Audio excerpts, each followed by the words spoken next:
What's going on, everyone? Thanks so much for tuning in to another episode of the Ducks Dish podcast. I'm your host, Max Torres with Scoop Duck on 3, coming to you live on Thursday, August 28th, 2025. Week 1 of the college football season is here. I believe the first slate of games actually starts tonight. We'll have football Thursday all the way through Sunday, I believe. So take a seat, put your feet up, get comfy. We are here to talk some Duck football, and I am joined by Scoop Duck owner and publisher Justin Hopkins. J-Hop, how are you? Doing good so far. Yeah, I think slight correction. Like we have football all the way till Monday, college football. Oh, So even better. I think there's a Monday night game. So yeah, pretty awesome slate. The next 5 days are lock in, people. Here we are back. We are absolutely back. The football season is here. NFL gets underway next weekend, I believe. But if you're listening to us here on the pod, you are more than likely a college football junkie and an absolute fanatic of the Oregon Ducks. We're coming to you live here on the Scoop Duck on 3 YouTube channel. So if you guys are new here, welcome. We're stoked to have you here. If you have any questions, feel free to pop them in the live chat, and Justin and I will do our absolute best to get to as many of them as possible. We're here to preview number 7 Oregon against Montana State Saturday afternoon, 1 p.m. kickoff in Autzen Stadium. It is going to be a fun time. Before we dive into our preview, just wanted to take a quick second to let you guys know about a very special opportunity that you have to become part of the Oregon community, and more importantly, part of the Scoop Duck community that we have going over at On 3 and with Rivals as well. If you're watching, you see that offer right there on your screen. You can join today for just $1 and get a full year of access to The Athletic. You also get Steve Wiltfong, Chad Simmons, Pete Nakos, recently brought over Brett McMurphy. So incredible opportunity for Duck fans to get involved here, Justin. Yeah, I mean, all the things that you get with your membership are unmatched. I mean, not only you and I, and we obviously do, our expertise on the Oregon beat, but getting those national guys with it. You have the opportunity to get a complimentary year to The Athletic as well for a year included. So just so many things. And one of the best things is the community, like getting to ask, just this morning we had, somebody talking about moving out from Atlanta to Eugene and having the opportunity to take in their first game this weekend after this move. And it was just really cool to, read the comments from the community and suggestions of things to do and congratulating them on the move. So again, that was just this morning on Scoop Duck. And those are the types of things that, make the community really strong.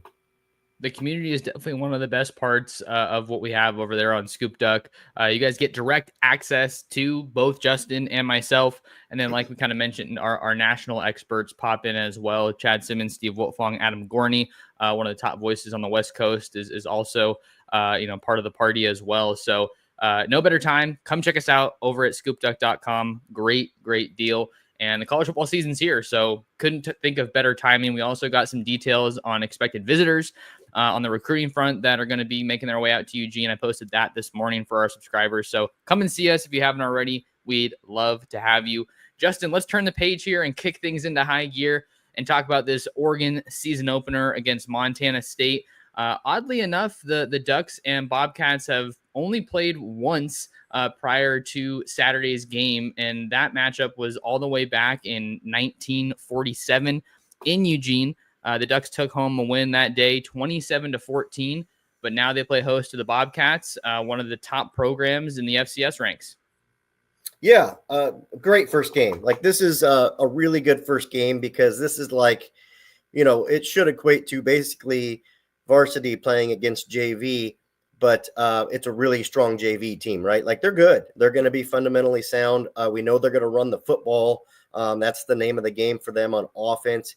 And I like that. I like that the defense will see that, and we'll get to see just how good they are at stopping the run. I think that'll be a key for them this season. So just a really solid first matchup for Oregon. One that you should win. We all expect Oregon to win. I think they're a 25, 27-point favorite, according to Vegas, wherever you look. So there's no doubt Oregon should win this game. It's going to be way more about what we see, who gets rotated in. I think this is, the biggest thing for this game. Don't get injured. Win the game. Rotate lots of bodies in, and I think that's what Dan Lanning will do this weekend. Yeah, that sounds like the recipe for success, Justin. And I know that we might be dealing with a little bit of latency here with the connection, but we just ask that you guys bear with us. I got a little bit of construction going on right outside my window, conveniently enough, so I'll probably be muting myself on and off just to give you guys the best sound that I can. Don't want it to be scratchy on my end, but yeah, you said it best, Justin. I think that you're looking for a win if you're Oregon, and you want to have some clean execution. I think that last year, Lanning talked earlier this week about that game against Idaho. They only had one missed tackle, I believe. But you looked at other parts of the game, specifically along the offensive line, and they were just having some issues. And someone on Scoop Duck, I thought, brought up a really good point, talking about, it might have been Doug, but I don't remember, talking about just how this is a little bit of a different situation compared to last year along the offensive line. You do have some new faces, some new starters that you're breaking in if you're Alik Terry in the law firm. But, knock on wood, you didn't have any kind of crazy last-minute injuries like they did with Matthew Bedford, the Indiana transfer at the time, that kind of forced them to shuffle some pieces along the interior of that offensive line. They were bouncing back and forth between Poncho and Charlie Pickard. So I don't know what you're hearing on your end, but I imagine it's something similar to what I'm hearing. There's just kind of this widespread belief that this could very well be one of the best Oregon offensive lines that we've seen in quite some time, possibly even of the Dan Lanning era, which is wild to say considering they finished as a Joe Moore Award finalist last year. Yeah, I get the concern about, them coming together. That's a valid concern. But one thing to keep in mind, like you just pointed out, and like you said, was pointed out on Scoop Duck, this group basically has been together all spring, all summer, all through winter workouts. It's been that core group. There hasn't been an injury to, what we'll call one of the 6 guys that is probably rotating in there heavily right now, 6, 7 guys. So I think they feel very comfortable with this unit. I think if we just peel it back and look talent for talent at every position, it's the best and most talented group that they've had. And, they did have Poncho last year, but now you've got Poncho, another year with experience and getting better and improving. So you're going to get the best version of him. He's already basically said he's going to the NFL after this. So it's the last season for Poncho, and, more power to him. I hope he shows out this year and takes advantage. But it should be a really strong group. And I just hope that on Saturday, we're able to see them pave some lanes, get the run game going, and just kind of see that they're able to keep a clean pocket for Dante Moore or Austin Novosad or whoever's back there. I do think Dante Moore will start, but I think we'll see multiple quarterbacks throughout the day. So anyways, whoever's back there has time to throw. I'm excited about this group, and I agree. I think it's going to be an improved unit over last year. We're going to roll with some of these questions as they come in. Justin, we got our first question here from Ray, who says, it looks like this will be a short game because of all the focus on the running game, practically a running clock. Do you think that will force a low score? We've heard a lot about how Montana State loves to run the ball, and Lanning spoke to that earlier this week throughout his press conferences, talking about how you got to stop the run and then run the ball better than the Bobcats if you're Oregon. We know that Will Stein's also spoken about how you got to run the ball to open the rest of that offense, and that's certainly what Oregon will want to do in a game like this. I think this is a good point. You could see a lower score, and that was a little bit along the lines of what I was predicting over there at Scoop Duck. I know not everybody was the happiest with my score prediction. We can get into that a little bit later if you want, Justin. I did have the Ducks winning, which is what matters most. But I could definitely see this one potentially being a bit of a lower scoring game if we see both teams lean on the run heavily. Yeah, I think I predicted Oregon to score 34 points in this game, which is probably a middle of the road number. It's not super high. Oregon could easily score in the 40s if they wanted to, maybe even 50s.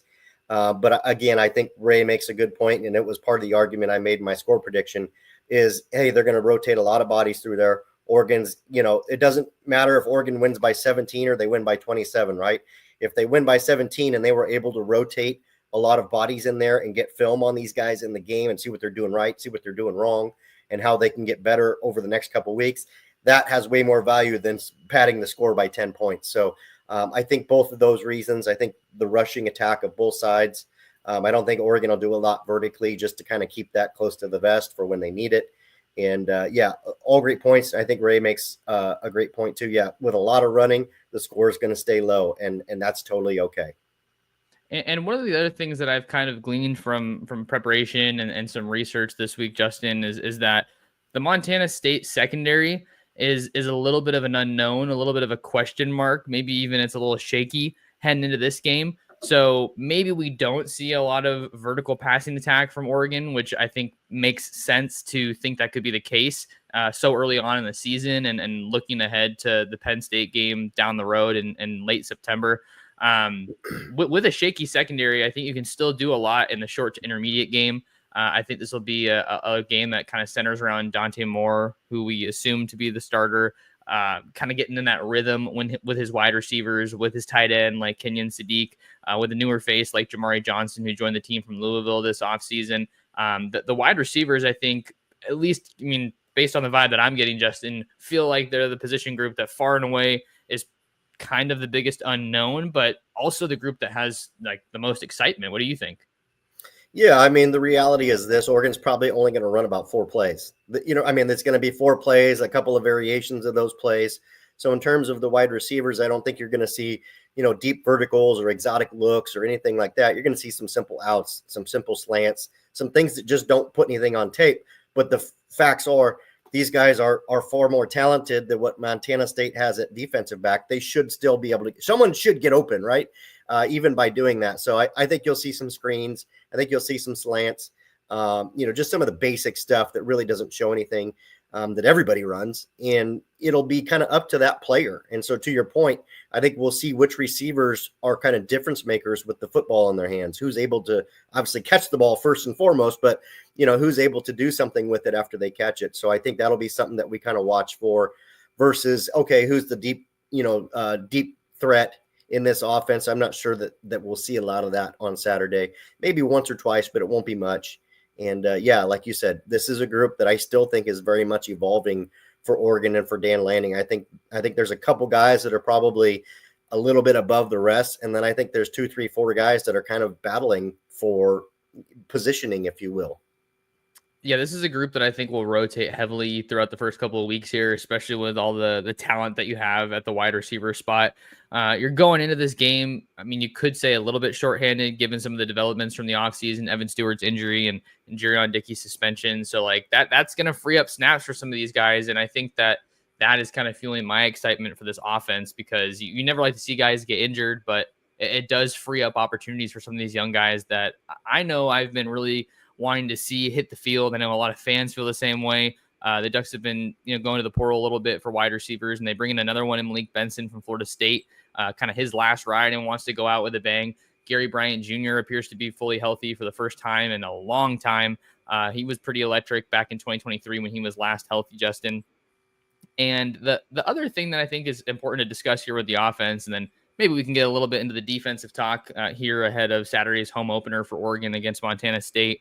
Both Will Stein and Dan Lanning have kind of talked about carrying a little bit less of the offense into this game. And I think that that's a very insightful and important kind of evaluation or growth point when you look at last season, because that Idaho game was way closer than anybody on the team wanted it to be. And I think they were able to take a step back and say, hey, maybe we were trying to do a little bit too much there right out of the gate. Obviously, the offensive line being a little hit and miss, hot and cold, didn't help you there. So what did you kind of make of them choosing to dial it back a bit heading into week 1? Yeah, I mean, that's what you should do. I think that's maybe an area that not only Dan Lanning, maybe Will Stein both decided to grow in, and which is not a bad thing. I'm not picking on them, but I think those are things that a young head coach learns from year over year. And maybe last year they got a little bit aggressive, we'll say, maybe putting too many plays out there and running too much that they frankly weren't ready for. So I think that's something you learn from year over year. And I think that, there's no world we live in that Oregon shouldn't be able to beat Montana State, effectively running 4 or 5 plays. Like that's what it should boil down to. Not to mention it gives your offense confidence, right? Hey, let's kind of like the Remember the Titans, the movie, like, hey, we're going to run these 4 plays and we're going to run them like Novocaine, be effective. And that's all we're going to do. That's what you need to do Saturday. Get your offense confident. Hey, these are going to be our staple plays, right? Let's make sure we do them really well. And then give your quarterback confidence too, that he's comfortable in the offense, feels really good. And then you can add to it week over week. So feels like that may be an area that they learn from experience.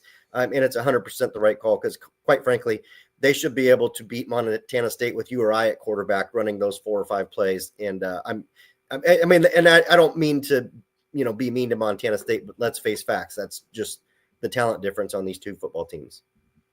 And maybe this is a good place to wrap up the offensive discussion, Justin. I almost went over to defense, but I feel like we'd be remiss if we didn't talk about the like official college debut of Dorian Moore, the number 1 wide receiver in the 2025 recruiting class, 5-star plus guy, which means he was a consensus 5-star on all major recruiting services out of Duncanville, Texas, in the Dallas-Fort Worth area.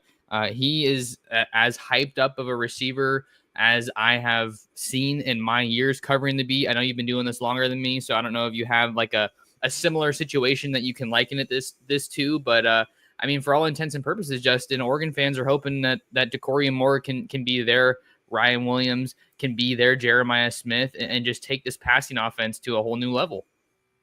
Yeah, I mean, they've brought in some guys. I'd say that the Dorian Moore hype is probably as closely matched as it was for DeAnthony Thomas when he came to Oregon.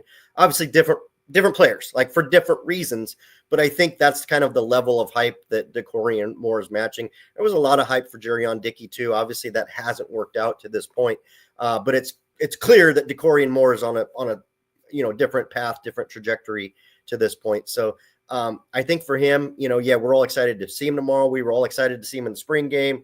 I think you get him 3, 4, maybe 5 catches, let him do his thing a little bit, and then get him off the field because obviously, as we know, wide receiver is not really a position you can afford, injuries at right now. So, but yeah, give the fans a little taste, right? Give them a little bump, let them see what it's all about, and then get that young man off the field and let these other guys, have an opportunity to cement themselves in their roles. So, but yeah, there is not many guys that have received as much hype offensively as Dorian Moore has. Again, I circle back to DeAnthony Thomas probably being the closest. I mean, Jay Stu back in the day came in with a lot of hype, deservedly so, as a running back.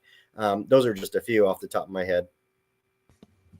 Max Torres and Justin Hopkins of Scoop Duck on 3 here with you on a Thursday afternoon. Game 1, Oregon versus Montana State, coming at you on Saturday in Autzen Stadium. Glad to have you guys along for the Ducks Dish podcast. Want to do a quick plug for 2 days ago, our last episode with Ted LaRue of That Show Out West, also a Scoop Duck contributor. So if you like Ted, even more reason to come over to scoopduck.com and check us out. But wanted to plug that episode. That was a really fun conversation with our guy Ted. We got a couple of comments here. A new one coming from the Duck Knight, who says Oregon was called, quote, the most complete team last year when they lacked talent and size in the secondary.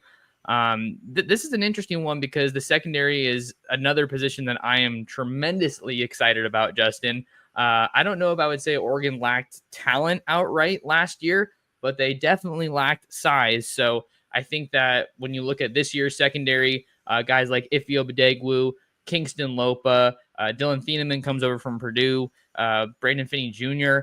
Looks like he was built in a lab, 6'2", north of 200 pounds, as a true freshman, someone that we think we could see a good amount of early.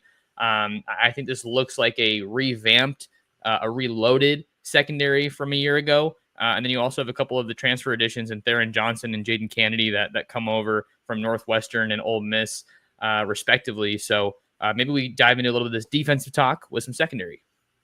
Yeah, the Duck Knight makes a fair point. I do think last year was probably one of Oregon's most complete teams ever.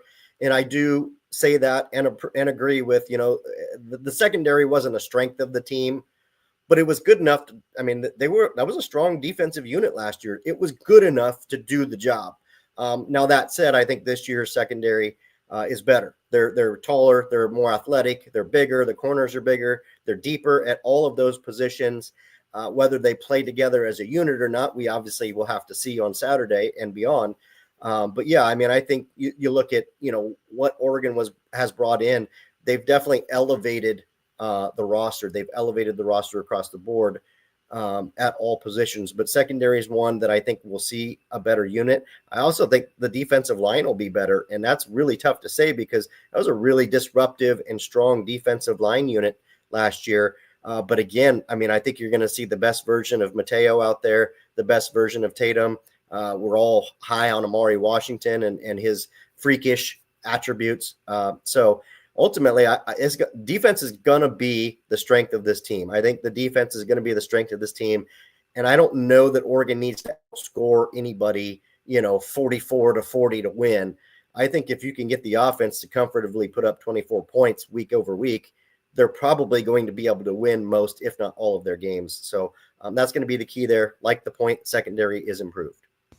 Yeah, and then another comment here from the Duck Knight says, load the box and play man. And if you're talking about loading the box, I think that definitely applies to a team like Montana State that likes to run the ball. The running back that we're kind of keeping an eye on here is sophomore Adam Jones, 6'1", 200 pounds, out of Missoula, Montana. So he's a homegrown dude, in-state guy. And I want to stay on the defensive line a little bit, Justin, because like that statement that you made about the defensive line potentially being better than what we saw from Oregon in 2024 is not something that I think should be taken lightly, because I believe that could be the case. I don't think that that's necessarily the belief out of the gate that Oregon's going to be able to showcase that. I know some of our subscribers on Scoop Deck have talked about how maybe they don't think it's going to be better top to bottom or like as dominant, but it's going to be better. It's going to be deeper across the board, which I think is a very solid point to make.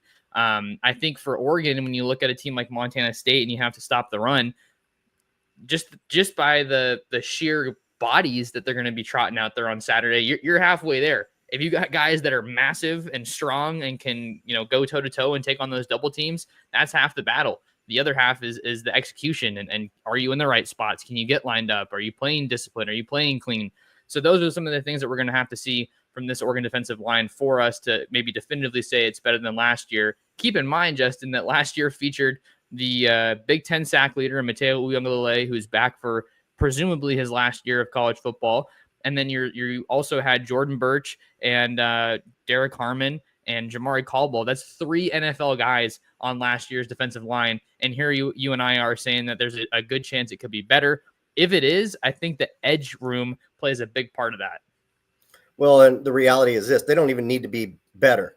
If they're still as good as last year, that's plenty good, right? And my biggest concern for the defensive line right now isn't talent, and it isn't depth, and it isn't the ability to get after the quarterback. It's going to be, can they effectively stop the run? So love this first matchup because we'll be able to see and really get a good feeling on, hey, are we right? Are they better than last year's group? Are they as good as last year's group? Or, do they need to figure out some ways to do a little better stopping the run? Because I think they're going to be plenty effective creating pressure and getting after the quarterback. I just wonder because you take those bodies out, you take Caldwell out of there, you take Harmon out of there. Those guys were really good at disrupting the run, if not stopping the run. Now it's going to be, hey, can this group also replicate that and get after the quarterback? Because ultimately that'll make them better. But again, they don't need to be better. They just need to be as good as last year's unit, and it's going to be enough. And the outside linebackers that I'm really excited about, like you have Mateo, who's a very well-known commodity at this point. I think Tatum Tuioti is virtually a shoe-in to start opposite of him along the defensive line.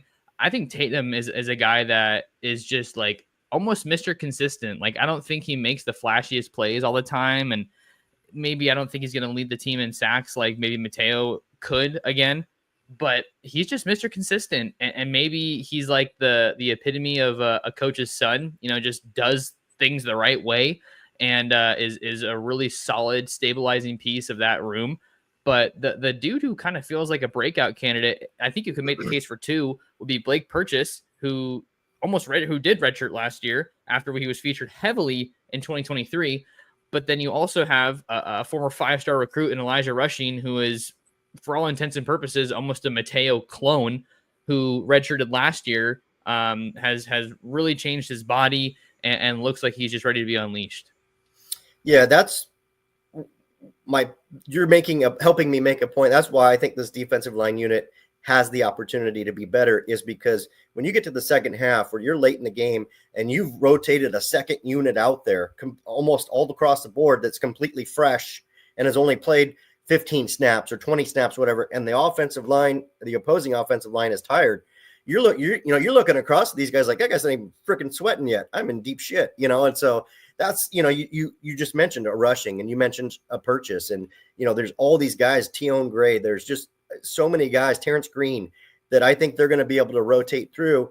And like I said, you're going to get to, maybe close to halftime, and you're going to put these guys out there basically fresh. That's hard for an offensive line. And Montana State's not going to have the bodies to do that on offensive line to match like that. So I think, whatever we see in the first half from the defensive line, it's going to be what we see in the second half in a lot of games, that they're fresh. Those guys have been able to take a break and really wear down opposing offensive lines, not just Montana State, but beyond that. And I think that's going to be a key to this team. I love your point about Tatum. He reminds me of Henry Mondeau, who played defensive line at Oregon. He was an interior guy, but just a lunch pail dude, right? Like, just showed up, worked, never gave up a play. Never gave up on a play, gave you maximum effort every play, rarely out of position. Like you said, a coach's son, doesn't maybe draw the highlights that Mateo does, but he's there on every play. You cannot not account for him because he will punish you. So, guys like that become, keys. That's kind of Bryce Botcher too, right? Bryce Betcher is, another work pail guy that's always out there giving you 110%. And you get a few of those guys on your defense, and it elevates everyone else around them. Let's talk about one more position group, Justin, and then we'll wrap with some of our concluding thoughts here ahead of Oregon versus Montana State. How about the linebackers? The linebacker is one of the more intriguing positions on this team. You lose Jeffrey Bassa to the NFL, who was drafted by the Kansas City Chiefs. I think that's a great fit for him. I think for as much as the Chiefs have dominated on offense, they are a really sound defensive team. So you got to love that fit for him. I think if you're a Duck fan, I know that Dan Lanning must be happy as a Missouri native. But other than that, I think you return just about everybody in that inside linebacker room. Bryce Betcher is the leader of the bunch. He's the green dot guy. But I think behind him, it gets a little bit murkier. Devin Jackson's played a lot of football for Brian Michalowski.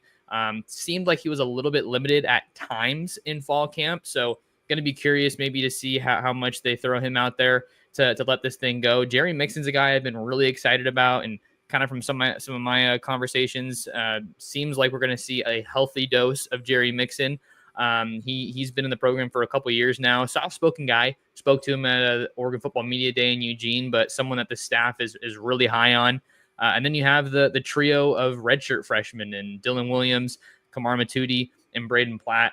So I'm really excited to see what this room can do. And then maybe we shouldn't discount Gavin Nix, who's a true freshman from IMG Academy out there in Florida, but certainly looks the part physically. And it's just going to be about getting up to speed maybe between the years for him and as a captain of the defense.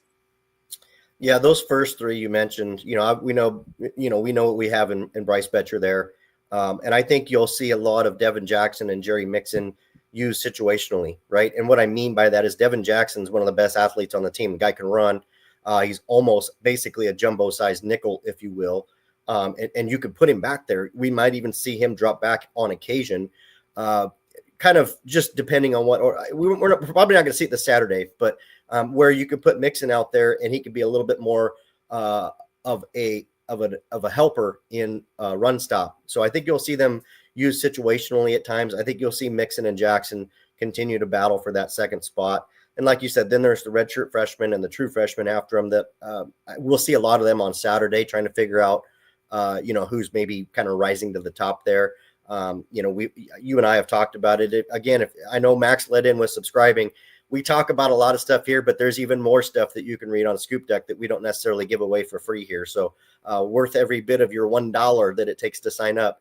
But we have talked about some of the linebackers that have stood out in fall camp and gone a little bit more in depth there. So we're signing up and reading for. Funny side note here. I think as excited as I am to see Oregon football on Saturday, I don't know if you've ever thought this, Justin, as a publisher, I'm excited for new photos, just to get new photos to work with for this team. So our guy, Max Unkrich, I think that's how you say his name, Max Unkrich, great first name. You absolutely love that. He's going to be out there for us on Saturday, just snapping away some amazing photos. Incredibly gifted guy. Is this the third season he's worked with us, Justin, or the second? I think it's the third. Yeah. It was off and on the first year, all the way last year. And then this will be third technically. Yeah. Done a great job. Yeah, so if you're looking for some crispy photos, we're gonna have those for you this weekend, coming out of our coverage of that game. And my like kind of final thoughts here before we get out of here, Justin, is just I'm so excited because it just really feels like a fresh start. But like, there's so many guys, like we don't have that certainty that we maybe are used to having covering this team. The picture doesn't seem as clear. It kind of seems foggy. It kind of seems cloudy, and I'm putting the pedal through the floor and going straight into that. I don't think I would advise that if you are driving. So if you're on the road listening to this, don't do that. But I am super excited to dive into this season head first, and I can't wait to see what we learn about this team on Saturday. Yeah, that's something I've written about a couple times already. Is just this is probably one of the most exciting times. I've been covering the team for a while now, just because it's a lot more guys that have been recruited and developed at Oregon versus just transfer portal heavy, which Oregon has had to be, understandably. And there's no fault in that. I'd rather see them win games than just make sure they're recruiting prep guys only. And so it's just fun. Some of these guys have been here for a few years. There's a lot of unknowns in the secondary. We think the offensive line is going to be as talented as they've been. I think there's a lot of excitement at quarterback, specifically Dorian Moore, and what he's been able to grow since that first season at UCLA in that limited window. Just so many things to be excited for. And then you've got Dorian Moore, like we talked about earlier, bringing the hype train with him. So a lot of us excited to see if it matches up with the hype. So yeah. And here's the thing, man. Josh Pate, who did go watch practice in the last couple of weeks, I mean, he predicted Oregon to go 11-1. That's a really strong prediction from him. I mean, that basically means you're assuming you lose to Penn State at Penn State and winning out from there, which is totally doable. But again, he's making that prediction based on what he's seen, not only at Oregon, but at multiple stops. He's been around the country watching practices. So he made that with a certain level of confidence. Yeah, that's a big prediction from Josh Pate. He's one of the best in the biz. Love listening to him. Love watching his stuff. So it's going to be a fun time, folks. Justin, I'm excited for this season, another year with you at Scoop Duck. And I feel like we're just really going in a great direction as a site, as a community, and then just everything that Shannon Terry is doing at On3 and Rivals just has us supercharged for the future of college football. So we've said it a whole bunch, but again, just wanted to say it, $1 to join us over at Scoop Duck. Hop on the train, be a part of the journey, this fun ride that is college football. $1, and you get a full year of access to The Athletic for new members. So we'd love to have you along for the ride. If you want to find more of Justin, follow him at jhopkinssd. You want to find more of me, I'm everywhere at Torres Sports. Subscribe to the Scoop Duck On3 YouTube channel.